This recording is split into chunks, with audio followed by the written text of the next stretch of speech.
سلام، دلتون گرفته؟ میخوان یه کلیپ براتون بذارم یکم شاد بشین؟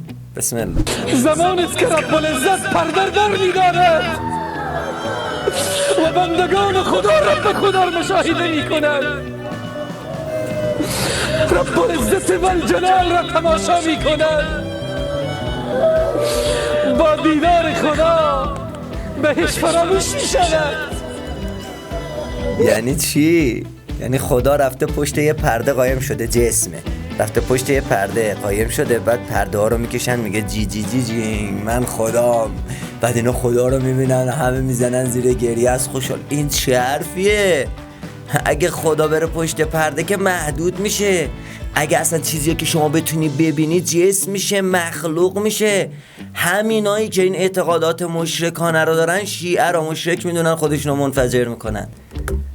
قل هو الله احد الله الصمد. رجوع به قرآن کنیم. لیس کمثله شیء. یا علی مدد.